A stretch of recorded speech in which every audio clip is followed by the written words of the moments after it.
አንደኛ በዚህ ሂደት ውስጥ ሲታይ መጀመሪያ የአማራን ህዝብ ትግል ህዝባዊ ንቅናቄ መሆኑንና መንግስት ጦርነት አውጆበት አስቸኳይ ጊዜ አዋጅ አውጆ ባለበት ቦታ ሁሉ ብሎ ነው መንግስት መግለጫ ያወጣው አይደለ? ታስታውስ እንደሆነ ዶክተር ጌዲዮን ጢሞቴዎስ ሲያነብ እንደ አስፈላጊነቱ ይሄ አስቸኳይ ጊዜ አዋጅ በሁኔታዎች ሁሉ በሁሉም ቦታ በአማራ ክልል እንዳለው ነው በሁሉም ቦታዎች እንዳስፈላጊው ነው ተብሎ እንግዲህ ተመልከት። በአማራ ክልል አጠቃላይ የታወጀ አዋጅ እንዳስፈላጊነቱ የትም ቦታ የሚደረግን አዋጅ ስታስብ የአንድ የትጥቅ ትግል ፖለቲካ ነው ይሄ እና እነዛን ታጣቂዎች ይረዳቸዋለሁ ብለህ ነው ይሄንን የትግል ስልት ሁኔታ የምትገልጸው? አንድ ሰው ሲተውተ አንድ መጀመሪያ ለዛ አስተያየት ነው መልስ እየሰጠህ የነበረው ለልደቱ አስተያየት አዎ ነው እንጂ ምንም ጥያቄ የለም። የተግባባን ስለመሰለኝ ነው። አንተ ነገር ትወዳለህ አረጋግጠህ መሄድ በፍርድ ቤት ይህ ባለሙያ መሆንና ትራንስፈር መካከል ያለ ውይይት ሲሆን እንደዚህ ነው። አየህ ማሩ ታስለካኛለህ እና ይሄ የሆነበት ምክንያት ተመልከት እንግዲህ ገለጽኩልህ አይደለም። አሁን ልደቱ ደግሞ በየመንደሩ እኛ መንደር አንድ ቀን ሲናገር የሰማሁት እንደውም በሰልፍ ነው ፋኖች የሚቀላቀሉት እኔ የተወለድኩበት ቦታ ላይ አለ። እንግዲህ ይሄ ከሆነ አጠቃላይ ህዝባዊ ንቅናቄ ሆኖ ለህልውና የሚደረግን ትግል የአንድ የትጥቅ ትግል አድርገህ አትበይን እባክህን ብዬ በአደባባይ ከአንተ ጋር ሁሉ ስንከራከር ተናግሬያለሁ። የሚደረገውም የትግል ስልት ከምስራቁ የፖለቲካ ፍልስፍናና ከሳንሱ የተነሳ ወይም ደግሞ ከዛም በኋላ ዋና እንደው የጦርነት ጂኔስ ነው የሚባለው ናፖሊዮን ሁሉ በተናገረው ነገር ኃይልህን ከፋፍለህ እንደ ነባራዊ ሁኔታው እየተቀያየርክ ስትራቴጂ ነው የሚባለው ብዙውን ነገር ቴክኖሎጂን ዘመኑን የማይመጥን ሆኖ ይደረግ። ከዛም ያለፈ እንደው ስነ ልቦናን በትንሽ ዋጋ ማሸነፍን ፖለቲካንም መጨመር ከምዕራቡና የምስራቁ ፖለቲካ ልዩነት አድርገን ይሄንን እነ ሁቺሜኑና እነማኦ ሁሉ ያሸነፉበት የጦር ፍልስፍና ሆኖ አንድ ቦታ መቆጣጠር አይደለም። በጦርነት የሴንተር ኦፍ ግራቪቲን ማጥፋት ዲሲሲቭ ቪክትሪ ማድረግ አጠቃላይ ማድረግ የሚሉት የምዕራባውያን ሳይሆን የምስራቆችን ዛርቶ ፏርን ይዞ ኢንሰርክልመንትና አጠቃላይ በፖለቲካም በማህበራዊም በሁሉም በኩል በያሉ ነገሮች የሚደረጉ ነገሮች አጠቃላይ የሚደረግ ትግል ነው። እንደውም ይሄንን የቻይናዎች ሪያል ፖለቲክ የሚያደርጉ ሰዎች ዲፕሎማሲንና ስትራቴጂን ሲረዱ ይሄ ጎናቺ የሚሉት የጨዋታ አይነት አላቸው። ራሱ በሁሉም አቅጣጫ ሁሉንም አይነት ነገር አድርገው የሚያዩት ማሸነፍን ሁሉ ሳታውቀው የምታሸንፍበት ስትራቴጂ ነው። ስለዚህ ይሄ ስንጀምር ጀምሮ ይሄንን ብለን ከኔ ጋር ተከራክሯል። ደግሞ ያንተን ሐሳብ የነሱ አርግ ያልወስደውም እንዳይ የነሱ ተወካይ ነው ሲል ሰምቼዋለሁ። እኔ እንኳን ሳልሆን እንኳን ማለት የፋኖች ተወካይ ነው ይልቃል ብሎ ይላል እና ከኔ ጋር ተከራክሯል፣ ተነጋግሯል። ይሄ ነገር ሁሉ አንደኛ ትግሉ የህልውና ነው ተብሏል። ሁለተኛ ሁለገብ ትግል ማድረግም ደግሞ የትግል ስልታችንም ይሄንን ሁሉ ያካተተ ነው ብለን አንድ ብለን እዚህ ሀገር ከመጣሁ ጀምሮ የፋኖ ትግል የትጥቅ ትግል አይደለም ብላ ማዛ ባደረግነው ቃለ መጠይቅ ውስጥ ከ2 ዓመት በፊት እዚህ እንደመጣሁ የዛሬ 2 ዓመት አካባቢ ባደረግነው ቃለ መጠይቅ ሁሉ ተናግሯል። ይሄንን ዳይኮቶሚ ከየት አምጥቶ ነው የሚፈጥረው? እሱ ነው እኔ አልገባኛል። ከየት ነው ያመጣው? እሺ እኛን ካልሰማን እኛ ካልተናገርን እኛ ካላል ከየት ነው የሚያመጣው ነው? አንደኛ የትግሉ ባህሪው የድርጅት ፖለቲካ ሳይሆን ህዝብ ሁሉ የተነቃቀለቀበት ሁለገብ ትግል መሆኑን ካወቀ መጀመሪያ ጀምሮ እየነገርነውና አንተ እኮ የሰማያዊ ፓርቲ የህብረ ኢትዮጵያ ፓርቲ መሆኔን የመጀመሪያ ስጠይቀኝ እኮ ከዛ ወጣሉ አይደለም ወይስ አሁንም የፓርቲ አባል ነኝ እነሱ እንዳይታሰሩ በመናገረው ነገር ውስጥና አንዳንድ ነገር ላይ እነሱን ጣጣ ለማምጣት አላገኛቸውም እንጂ አባል ነኝ አሁንም በዛው አምናለሁ ብዬ ነው የተከራከሩት። እኔን ደግሞ የነሱ ተወካይ አርጎኝ በአደባባይ ተናግሯል። ከሱ ጋርም ስነጋገር አንተ አርሚቸር አካዳሚክ ነህ ወይ ያዋጣል ያዋጣም ትግል እያልክ መጀመሪያ የምታወራ ከሰራ ሰርተ ፕራክቲሽነር ኮን ሰርቶ ማሳየት ነው እንጂ ይሄንን ዳይኮቶም የሚፈጥር ሌላ ሰው ሰምቼ አላውቅም። አንተ ብቻ ነህ። ያ ደግሞ ለሰላማዊ ትግል እኔ ብቻ ልዩ ጠበቃ ነኝ የሚልና ከሜዳ ሁሉ ዝም ብሎ ኢማጂነሪ ዳይኮቶም የምትፈጥር አንተ ብቻ ነህ ብዬ ተከራክሬዋለሁ። ለለት ከአንተ ሜዳ ላይ ማለት ነው። እና አየሁ ስትራቴጂ የለውም ብሎ አለኝ። እኔ እድል ከሰሰጠኝ በአንድ ጊዜ ሰርቼ መምጣት እችላለሁ ምናምን አለኝና እየጠየቁኝ ነው እንጂ እነመሳይ ምናምን ሁሉ ብሎኛል ያን። ስለዚህ ያ እሱን ላነሳልህ ነበረ አሁን በጠቀስከው ሰው ሚዲያ ላይ ሰላማዊ ትግል ይሰራል የምትለው ለምንድን ነው? በማይሰራበት ሁኔታ ይህንን ጨካኝ አገዛዝ አለ ትጥቅ መፋለም ይቻላል ብለህ የምታስበው እንዴት ነው የሚሉ ጥያቄዎች ቀርበውለት ሲመልስ አስታውሳለሁና እንደዛ የሚሉ ሰዎች የሉም ነው እያልክ ያለኸው ወይስ በፋኖ በኩል ያ አማራጭ አልቀረበም? ከመጀመሪያውኑ የትጥቅ ትግል እያካሄደም ቢሆን ህዝባዊ እምቢተኝነት ሁለገብ ትግል ነው የሚካሄደው። ስለዚህ ህዝባዊ እምቢተኝነትም አብሮ የነበረ አማራጭ ነው። ዜርፎር በትጥቅ ትግል በሚያካሄዱት ወገኖች ዘንድ ሰላማዊ ትግልን በተመለከተ ምንም ብዥታ በሌለበት ለምንድን ነው የትጥቅ ትግል የሚያካሂዱ ሰዎች ሰላማዊ ትግልን እንደተቃወሙ አስመስለህ የምታቀርበው ነው ጥያቄ ከገባኝ። እሱም ልክ ነው። ሁለተኛ የትግሉም አይነት ሲሆን ራሱ ፊሎሶፊ ኦፍ ዎር በኢስተርን ሴንቲሜንት ካየው በዌስተርን እና በኢስተርን የሚሉት እነ ፊሎሶፊ በአውሮፓና የምዕራቡ የጦር ስልት የሚከተሉ አሉ። በዛ ውስጥ ማሸነፍን እነሱ እንደ ቼዝ ጨዋታ ነው። አጠቃላይ መማረክ፣ ዲሲሲቭ ቪክቶሪ ማድረግ፣ ሴንተር ኦፍ ግራቪቲውን ማጥፋት፣ አጠቃላይ በዋር ኦፍ አትሪሽን የበላይ መሆን ወይም መማረክ ነው። ይሄ ግን ሳይኮሎጂንም ፖለቲካንም አንድ ላይ አድርጎ ወይም ጦርነት የፖለቲካ አንዱ መንገድ ነው እንደሚለው የምዕራቡ ፍልስፍና ሳይሆን ጦርነትና ፖለቲካ አንድ ላይ የሚሄዱ ናቸው የሚል ነው የኛ። ያ ደግሞ ስነ ልቦናንም ህዝብን ቢተኝነትንም ማስከዳትንም ስነ ልቦናው ማዛባትንም የትግሉ አካል ነው። ይሄ ደግሞ የጦርነቱም ፍልስፍና ነው፣ የትግላችን መርህ ነው። ከመጽሐፍም የተወሰደ ነው። ዝም ብሎ እንደ ስለፈለግን እየቀላቀልን የምንጫወት የልጅ ጨዋታ ማያርግብን ነው። እንደው በቃ ምን ከየት እንደሚያመጣው ነው ያገባኝም ነው ማለት ነው። ኦኬ፣ ስለዚህ ተነጣጣይ ቆይ ወደ ሰብስታንሱ እንመጣለን። አሁን መጀመሪያ የትጥቅ ትግል የሚያካሂዱት ሰዎች መጀመሪያውኑ የሰላማዊ ትግልን ባልተቃወሙበት ሁኔታ የትጥቅ ትግልን ብቸኛ አማራጭ አድርገው እንደወሰዱ ተደርጎ መቅረቡ ሚስ ሪፕሬዘንቴሽን ነው እያልክ ያለው የሚመስለኝ። አንደኛ ይሄ የትጥቅ ትግል የሚለውም አገላለጽ እናረዳቸዋለሁ የሚለውም በጣም መመጻደቅን የሚያሳይ በኢትዮጵያ ነባራዊ ሁኔታ ውስጥ አጠቃላይ የሆነ የህልውና ትግል እንጂ የትጥቅ ትግል በምርጫ ተገብቶ ከሰላማዊ ትግል ይሻላል ተብሎ የተገባበት አይነት አድርጎ በዛ ሁኔታ የሰላማዊ ትግልና የትጥቅ ትግል ተብሎ የሚበየን አይደለም። አሁን ያለው የአማራ ህዝብ ንቅናቄ ፓርቲኩላር ሁኜ ስናገሪያ የህልውና ትግል መንግስት ባለበት ቦታ ሁሉ ዜጎችን በአደባባይ በሚገልበት ሁኔታ ህዝብ የተነሳበት እንጂ ከሰላማዊ ትግል የትጥቅ ትግል ይሻለኛል የተባለ አይደለም። ሰልፍ መርጥ ፈልገውታል። ሁለገብ ትግል ነው የምናካሄደው ሲባል ግን የትጥቅንም የሰላማዊ ትግልንም የህዝባዊ እምቢተኝነትንም የጠመንጃ ትግልንም እናካሄዳለን ማለት ከሆነ የትጥቅ ትግል የሚባል አለ ማለት አይደለም ወይ? ልክ ነው አለበት እንጂ ትጥቅም አለበት እኮ አንዱ ራስን ስትከዛ አንድ ስልት ነው ማለት ነው። አንድ ስልት መኖሩ ላይ ችግር የለውም። አሁን አንተ ዳይኮቶሚው ነው የሚረብሽ፣ ምቾት የሚነሳህን ነገር ማወቅ ፈልጌ ነው። ዳይኮቶሚው ነው የሚረብሽ።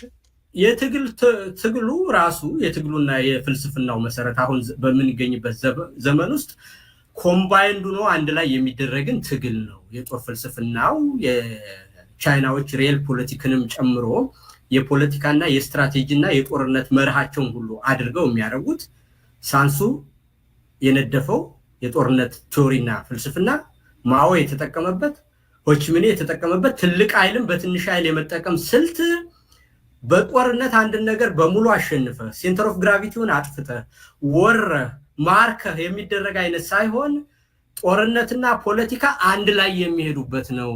የምዕራቡ ፍልስፍና ከሆነ ደግሞ ጦርነት ፖለቲካ በአንድ መንገድ ነው የሚለው። ያ ደግሞ ጦርነትን ፖለቲካን ነጣጥሎ የማየት አዝማሚያ ነው። አየሁ አይደለም? በፖለቲካው አልሳካ ሲል ጦርነት አድርጎ ከዛ ፖለቲካን ኢንተርቬን ማድረግ ነው። የኛ ግን ሁለቱን ኮምባይን አድርገን ጦርነትን፣ ፖለቲካን፣ ስነ ልቦናን አንድ ላይ የሚሄድ የትግል ስልት ነው። ያ ደግሞ ዘመኑን የዋጀው እንደዚህ ነው። እሱንም መርጠን ያደረግነው ነው። ስለዚህ ከሰላማዊ ትግል የፋኖ እንቅስቃሴ አጠቃላይ ማለት ነው። እና ይሄ ደግሞ የፋኖ ተወካይ አይደለሁም ስትል ቅድም ነበርና እንደ አንድ አባል ራስ እንደ ወካይ ሳይሆን እንደ አባል ቆጥረህ ራስህን ማለት ነው አይደል? አዎ አባል ነኝ። ምን ማለት ነው? እኔ እንደውም አባል ነኝ አለ ማለት ወንጀል ነው ብለህ እኮ ቴዲ፣ በዚህ ጉዳይ ላይ አንተ የምትደግፈው ትግል አይደለም እንዴ? አዎ ልክ ነው። እኔ የአማራ ህዝብ የህልውና አደጋ አለበት። ዜርፎር ማንኛውንም መንገድ ተጠቅሞ ራሱን መከላከሉ ተገቢ ነው ብዬ አምናለሁ። ምንም እኔ ቃላት ያንሰኛል። እዛ ያቅሜን አላረኩም ብዬ ነው የማስበው። ስለዚህ ምንድን ነው ጥያቄ ላላቸው ሰዎች ይልቃል ከፋኖ ጋር ያለው ግንኙነት ምንድን ነው? ተወካይ ነው? አባል ነው? መሪ ነው? ምንድን ነው?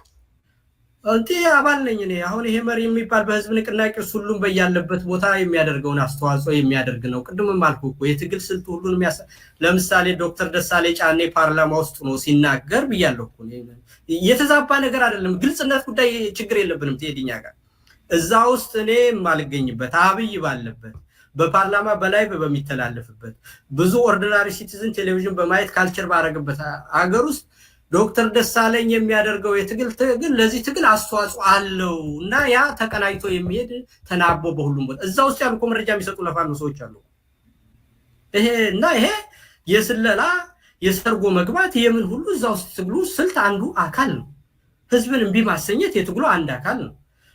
በስነልቦና የስነልቦና ጦርነት ተከፍቶበናል ሲል ሰሞኑን አልሰማሁም? አንዱ ሰውዬ እንተና ማነው የሚባለው ሰውዬ አለምሸት ደግፌ አንዱ ጀነራል የማህበራዊ ሚዲያው ራሱን የቻለ ጦር ሜዳ ሆኖብናል። ያ ሳይኮሎጂካል ወርፌር እና ያ የትግሉ አንድ አካል ነው። እንደውም ይሄ ቅድም በኋላ እንደሚመጣና ሌላ አዲስ ነገር እንደሚፈጥሩ እኛ ገና አልጀመርነውም የሚለው ይሄን ሁሉ ጦርነት እንደሌለ ነው የሚያደርገው። እስክንድር ማነው ልደቱ ሰላማዊ ትግል አሁን ያ ምንድን ነው የሚለው አሁን ያ ሁሉ የስነ ልቦና ጦርነት ተከፍቶብን አንድ የጦር ግንባር ሆኖብናል ብሎ መንግስትን እያንቀጠቀጠው እያለ አይ ገና አልተጀመረም አልጀመራችሁም ብሎ ገና አዲስ ቀን ቆርጬ እንደ ሆስፒታልና እንደ ሰርግ ቀጠሮ ወይም እንደ ልቅሶ በዛ ጊዜ ነው አብዮት የሚካሄድ እንጂ ያ አልመጣም ገና እየተሰራ አይደለም ብሎ የሚያለው ይሄ እስካሁን ድረስ እየተሰራ ያለ ነገር ወደፊት ይሄ ነገር ገፍቶ ሲሄድ ኢቮልቭ እያደረገ ቅርጹ እየተቀየረ የሚመጣበት ሁኔታ ትግሉ ይኖራል እንጂ እስካሁን ያልተጀመረ ገና በሆነ ፕሮግራም ተጽፎ የሚጀመር አይነት አድርጎ መሳሉም በራሱ ችግር አለበት ማለት ነው። እንደዛ ነው። እሺ፣ ስለዚህ እንደው just to make it clear ልደቱ አንተን ከአንድ የፋኖ ክንፍ ጋር ብቻ ማስተሳሰሩ እና የዛ የፋኖ አደረጃጀት ተወካይ አድርጎ ማቅረቡ ነው ጥሩ እንዳይሰማህ የሚያደርገው እንጂ በአጠቃላይ የንቅናቄው አካል ተደርጎ መታየትህ ግን ነገሩን በትክክል መግለጽ ነው አይደል? እሱማ በትክክል መግለጽ አይደለም ቴዲ፣ ግዴታም ነው።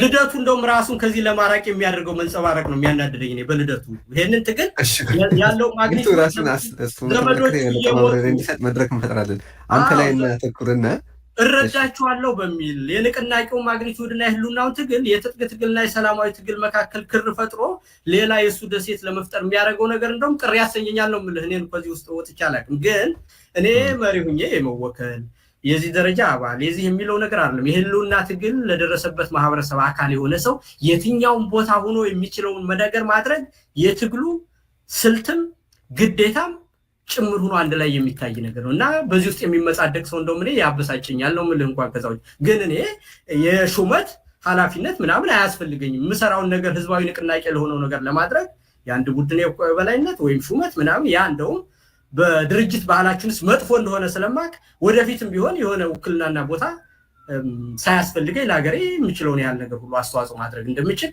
ከቅርብ ጊዜ ወዲህ እየገባኝ ያለው ሰው ነኝ። እንደዛ ነው የምረዳው ራሴን ማለት ነው።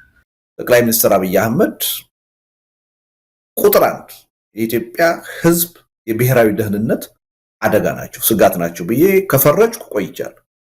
አሁን እንደዚህ ካልኩት ሰው የምጠብቀው ተስፋ ሊኖር አይችልም። ግን ጽሁፉ ምንድነው የሚለው? በቃ መትረፍ የምንችለው መዳን የምንችለው በህዝባዊ እምቢተኝነት ነው፣ በሽግግር መንግስት መቋቋም ነው። ሁሉን አቀፍ በሆነ ጦርነት ቆሞ ወደ ሰላማዊ ሁኔታ መሄድ የምንችለው ሁሉን አቀፍ የሆነ የሽግግር ሂደት ውስጥ ስንገባ ነው። ለዚህ ጥያቄ መልስ ለማግኘት ሁለት ነገሮች ያስፈልጋሉ።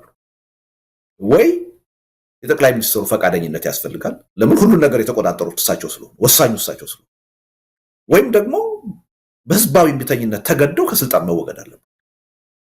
እነዚህ ሁለት አማራጮች ከፊታችን አሉ። እዛው ጽሁፉ ምንድነው የሚለው? ቀጥሎ ላለፉት 7 ዓመታት ባህሪያቸውን እንዳየነው ግን ጠቅላይ ሚኒስትር አብይ አህመድ በህይወት እስካሉ በስልጣን እስካሉ ድረስ ይህን ጥያቄ ይቀበሉታል ተብሎ አይቀበሉትም። ስለዚህ ወደዱም ጠሉም በህዝባዊ እምቢተኝነት ነው ተገደው ይህን ጥያቄ እንዲቀበሉ መደረግ ያለበት የሚል። ስለዚህ እኔ እሳቸው ላይ ምንም ተስፋ የለኝም።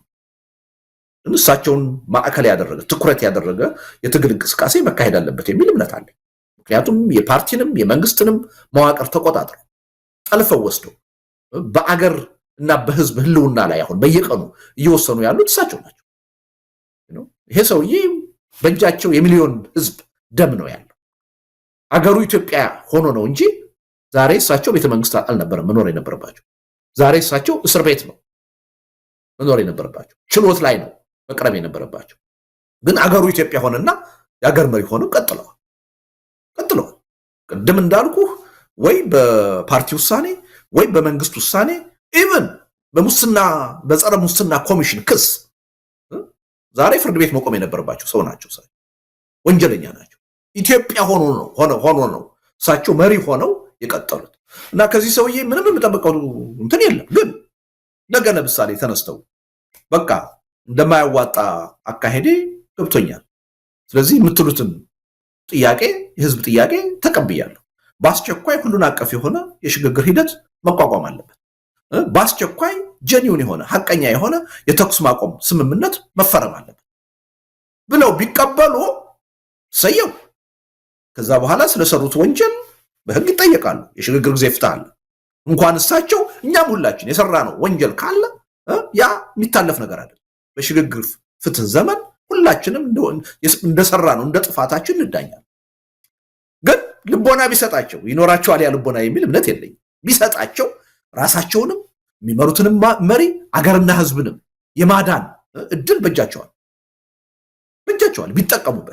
ቢጠቀሙበታል የሚል እምነት የለኝም። ቢጠቀሙበት ነገ ተነስተው ይህን ጥያቄ ተቀብያለሁ ቢል ኦኬ ጥሩ የመፍትሄው አካል ሆነሃል። ለሰራኸው ወንጀል ግን በሽግግር ጊዜ ፍትህ ትዳኛለህ ነው ልንለው የምችል።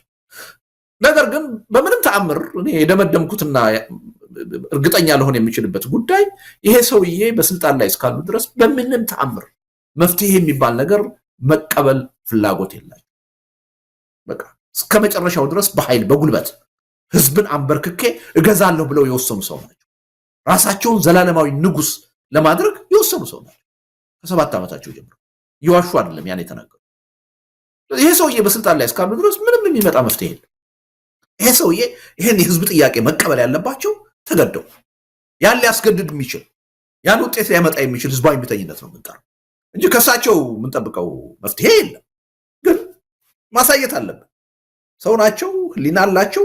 ከፈለጉ ራሳቸውንም ቤተሰባቸውንም አገርና ህዝብንም ማትረፍ ከፈለጉ ትንሽም ቢሆን በታሪክ ቦታ እንዲኖራቸው ከፈለጉ ይሄን ህዝባዊ ጥያቄ ሰላማዊ ህዝባዊ እምቢተኝነቱ ከመቀጣጠሉ በፊት ህዝብ ሌላ መስዋዕትነት ከመክፈሉ በፊት መቀበል አለባቸው።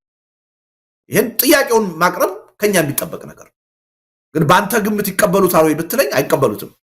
እንደዚህ አይነት ባህሪ የላቸው ምንም።